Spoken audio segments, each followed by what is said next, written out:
특별 새벽 기도회 아니랄까봐 제가 평상시에는 아무렇지도 않은데 오늘 아침에 일어나니까 목이 팍 잠겼어요. 목감기가 오는지 죄송하게 생각하고요. 자, 우리 작년 고난주간 특별 새벽 기도회 때 어떤 말씀 생각했는지 기억이 나십니까? 여러분 표정을 보니까 내가 그걸 기억하면 여기 와 있겠습니까? 집에서 자지 하는 그런 표정입니다.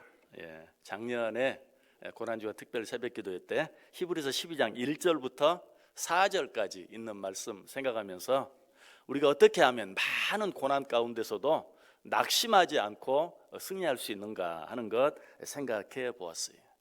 여러분 다 기억 못 하시니까 제가 다시 한번 간단히 요약해 드릴게요. 5가지 방법에 대해 생각해 보았는데요. 그 첫 번째 방법은 우리를 둘러싼 허다한 믿음의 증인들을 바라보아라. 1절에 있죠. 이러므로 우리에게 구름같이 둘러싼 허다한 증인들이 있으니 모든 무거운 것과 얽매기 쉬운 죄를 벗어버리고 인내로써 우리 앞에 당한 경주를 하며, 그리고 그 두 번째는 우리를 위해 친히 고난당해 주신 예수 그리스도를 바라보라. 2절에 나와 있습니다. 믿음의 주요 또 온전케 하시는 이인 예수를 바라보자.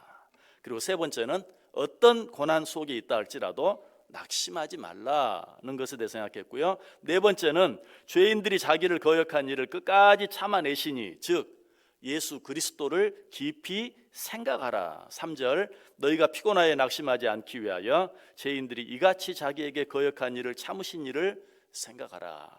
그리고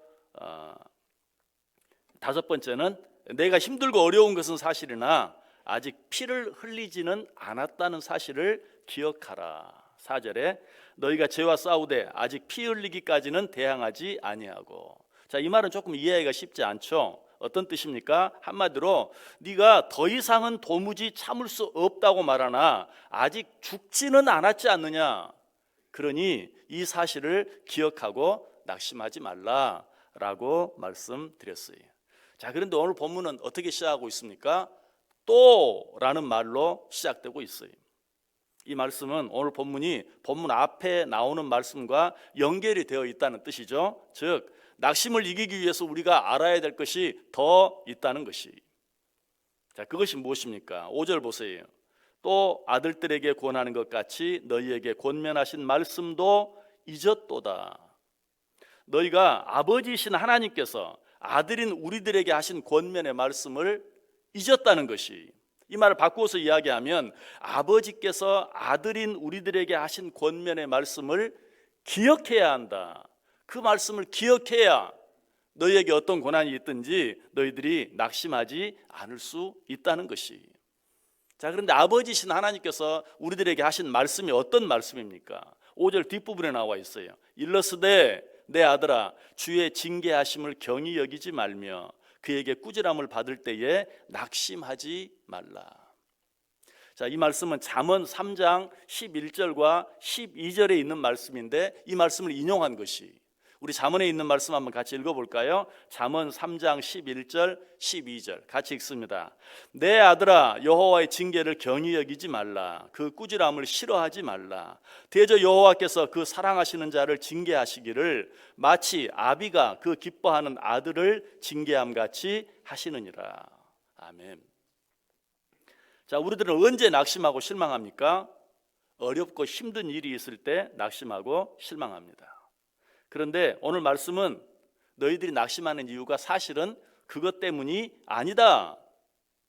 너희들이 실망하고 낙심하는 것은 어렵고 힘든 어떤 일 때문이 아니라 자녀된 너희들이 아버지께서 너희에게 주신 말씀을 잊어버렸기 때문이다 라는 것이. 다시 말해서 지금 내가 당하는 어려움과 고난이 아버지 하나님께서 나를 사랑하셔서 주는 징계라는 사실을 잊었기 때문에 너희가 낙심하는 것이다. 우리가 징계를 당하는 이유는 2가지죠. 첫 번째는 두말할 필요 없이 우리가 뭔가 잘못했기 때문이에요. 부모는 자녀에게 아무런 잘못이 없다면 결코 그 자녀를 징계하지 않아요. 자녀에게 아무런 잘못이 없는데도 그 자녀를 징계하는 부모가 있다면 그 부모는 부모가 아니라 폭군이죠. 미치광이. 그러나 여기에서 우리가 꼭 기억해야 할 또 한 가지 중요한 사실이 있죠. 그것은 우리가 당하는 모든 고난과 징계들이 반드시 우리의 잘못과 허물로 인한 것만은 아니라는 사실이, 우리는 성경을 통해서 가장 훌륭한 믿음의 사람들도 여러 가지 고난과 징계를 당했다는 사실을 자주 접하게 돼요. 그 대표적인 경우가 누구입니까? 동방의 의인이었던, 그래서 하나님의 특별한 칭찬을 받았던 욥이에요. 욥은 하나님으로부터 너무나 아름다운 칭찬들을 많이 받았어요. 그럼에도 불구하고 그 누구보다도 많은 고난을 당했어요. 어떻게 이런 일이 있을 수 있습니까? 우리 성경을 통해서 그 이유를 확인해 볼까요? 시편 34편 19절 같이 읽겠습니다. 의인은 고난이 많으나 여호와께서 그의 모든 고난에서 건지시는도다. 의인은 고난이 많다고 말하고 있어요. 왜 의인이 고난을 당해야 합니까? 어떻게 의인에게 고난이 더 많을 수 있습니까? 거기에는 몇 가지 이유가 있어요. 첫째, 고난이 죄로부터 우리를 보호해 줄 수 있기 때문에 그래요. 역시 우리 성경 같이 읽어보겠습니다. 고린도후서 12장 7절 말씀 같이 읽습니다. 여러 계시를 받은 것이 지극히 크므로 너무 자만하지 않게 하시려고 내 육체의 가시 곧 사탄의 사자를 주셨으니 이는 나를 쳐서 너무 자만하지 않게 하려 하심이라. 아멘. 여러분 스스로 생각해 보세요. 내가 고난이 있을 때 죄에 빠지기가 쉬운지, 고난이 없을 때 죄에 빠지기가 쉬운지 한번 확인해 보세요. 어느 때입니까? 두말할 필요 없어요. 고난이 없을 때, 평안할 때 나도 알지 못하는 사이에 죄에 잘 빠지는 것을 보게 돼요. 고난이 있을 때는 어때요? 긴장해요. 고난이 있을 때는 어떻게 해요? 기도해요. 그렇기 때문에 고난이 우리를 죄에 빠지는 것을 막아준다. 죄로부터 우리를 보호해준다. 두 번째, 왜 의인이 고난을 당하는가? 고난이 우리를 더욱 강하게 하기 때문에 그래요. 다시 성경 같이 봅니다. 야고보서 1장 2절과 3절 말씀 같이 읽겠습니다. 내 형제들아 너희가 여러 가지 시험을 당하거든 온전히 기쁘게 여기라. 이는 너희 믿음의 시련이 인내를 만들어내는 줄 너희가 알미라. 고난이 우리에게 무엇을 만들어준다고요? 인내를 만들어준다. 무슨 말이? 여러 가지 많은 일들을 참고 견딜 수 있는 힘을 우리에게 더해 준다라고 말하고 있어요. 세 번째, 왜 의인들에게 고난이 있는가? 고난을 통해 우리가 정말 하나님의 백성을 나타낼 수 있기 때문에 그래요. 역시 성경 같이 봅니다. 사도행전 5장 41절 말씀 시작. 사도들은 그 이름을 위하여 능욕받는 일에 합당한 자로 여기심을 기뻐하면서 공의 앞을 떠나니라. 아무 문제가 없는데 기뻐하고 즐거워하고 감사하는 삶을 사는 것, 사람들이 보면 어떻게 생각해요? 당연하다. 나도 너처럼 평안하면 그렇게 살겠다. 그러나 고난이 있는데도 불구하고 기뻐하고 감사하고 찬송하는 삶을 살 때 저 사람들은 특별한 사람이다. 어떻게 저렇게 살 수 있을까? 고난 속에서만 우리가 진정으로 하나님을 드러낼 수 있고 하나님께 온전한 영광을 돌려드릴 수 있다. 그래서 의인들에게 잘못이 없음에도 불구하고 허물이 없음에도 불구하고 고난이 임할 수 있다는 것이, 이 대표적인 경우가 바로 다니엘이죠. 그는 사자굴에 던짐을 당하는 고난을 당했습니다. 그러나 그런 어려움 속에서 믿음을 포기하지 않았기 때문에 그가 가진 믿음이 참 믿음이라는 것을 모든 사람들에게 인정받을 수 있었어요.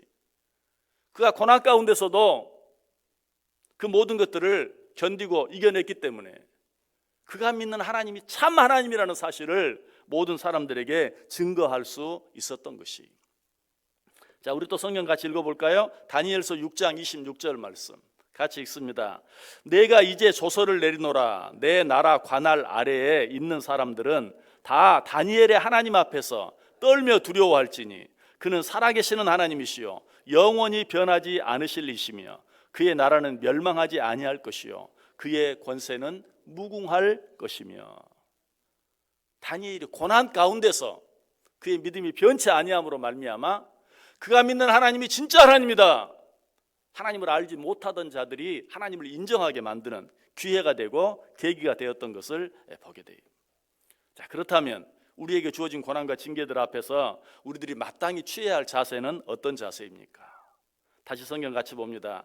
욥기 10장 2절 말씀 같이 읽겠습니다. 내가 하나님께 아뢰오리니 나를 징계하지 마시옵고 무슨 까닭으로 나와 더불어 변론하시는지 내게 알게 하옵소서.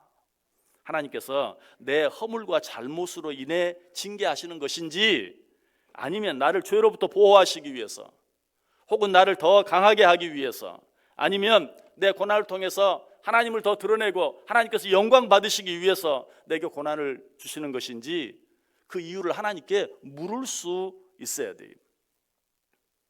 내가 당하는 고난이 나의 죄와 허물로 인한 것이라면 어떻게 해야 되겠어요? 즉시 회개해야죠. 그 자리에서 돌이켜야죠. 그러나 그 고난이 나를 죄로부터 보호하시고 나를 강하게 하기 위해 주어진 것이라면 어떻게 해야 할까요? 감사함으로 받을 수 있어야 돼요. 디모데전서 4장 4절이 뭐라고 말하죠? 우리 성경 한번 같이 읽어볼까요? 디모데전서 4장 4절 시작. 하나님께서 지으신 모든 것이 선함에 감사함으로 받으면 버릴 것이 없나니. 비록 내가 고난 가운데 있다 할지라도 그 고난으로 말미암아 나를 죄로부터 보호하고 나를 강하게 하고 그것으로 인하여 하나님의 영광을 드러낼 수 있다면 우리는 어떻게 해야 돼요? 감사함으로 받아야 돼요. 감사함으로 받기만 하면 어떻게 된다고요? 그 고난도 내게 유익이 된다. 고난과 징계라 할지라도 버릴 것이 없다라고 말하고 있어요. 혹시 지금 내게 주어진 고난의 원인을 분명히 알 수 없다면 우리가 한 가지 꼭 기억해야 할 것이 있어요. 그것은 나의 아버지이신 하나님께서는 당신의 자녀된 우리들에게 결코 해가 될 것은 주시지 않는다라는 것이. 내가 아무리 하나님께 기도해도 이 고난이 내 죄 때문인지 아닌지 내가 정확히 구별할 수 없다면 하나님께서는 절대로 나에게 해가 될 것은 주시지 않는다라는 사실을 다시 한번 기억해 내므로 말미암아서 우리는 그것까지도 감사함으로 받을 수 있어야 한다. 여러분, 우리 하나님께서는, 우리 아버지이신 하나님께서는 자녀된 우리들에게 반드시 좋은 것으로 주신다는 사실을 믿으시기 바랍니다. 역시 성경을 통해서 확인해 볼까요? 마태복음 7장 11절 말씀 같이 읽습니다. 너희가 악한 자라도 좋은 것으로 자식에게 줄 알거든 하물며 하늘에 계신 너희 아버지께서 구하는 자들에게 좋은 것으로 주시지 않겠느냐. 믿으십니까? 너희가 악할지라도, 여러분 이 사실 기억하세요. 우리는 정말 악한 자들이에요. 그럼에도 불구하고 너희 자녀들에게 좋은 것으로 줄 아는데 하물며 하늘에 계신 너희 아버지께서 너희에게 좋은 것으로 주시지 않겠느냐. 여러분, 이 좋은 것 속에는 고난도 들어 있습니다. 징계도 들어 있습니다. 이미 말씀드렸어요. 그 고난이 우리를 어떻게 한다고요? 죄로부터 보호해 준다고 그랬어요. 그 고난이 우리를 어떻게 한다고요? 우리를 강하게 한다고 그랬어요. 그 고난을 통해서 어떻게 한다고요? 하나님의 하나님 되심을 나타낸다고 했어요. 그 고난을 통해서 내 믿음이 진정한 믿음인지 아닌지 확인해 볼 수 있고 그 믿음을 모든 사람들에게 드러내 보여줄 수 있다고 했어요. 여러분, 어떤 고난 가운데 있습니까? 여러분, 어떤 어려움 가운데 있습니까? 어떤 시련 가운데 있습니까? 그 고난이, 그 시련이, 그 어려움이 어떤 것이든지 하나님께서 여러분의 유익을 위해서 주신 것인 줄 알고 감사함으로 받으실 수 있기를 바라요. 이겨내실 수 있기를 바라요. 그렇게 하기만 하면 그것이 우리에게 틀림없이 유익이 되고야 만다. 축복이 되고야 만다. 이 고난 주간에 우리에게 주어진 모든 고난까지도 하나님의 축복임을 다시 한번 기억함으로 말미암아 하나님께 감사하고 찬송함으로 말미암아 그 고난이 축복의 통로가 되어지는, 그 고난이 진정으로 우리에게 하나님께서 우리에게 주시는 아름다운 선물이 되어지는 귀한 은혜를 체험하고 누릴 수 있는 저와 여러분 될 수 있기를 주님의 이름으로 간절히 축원합니다.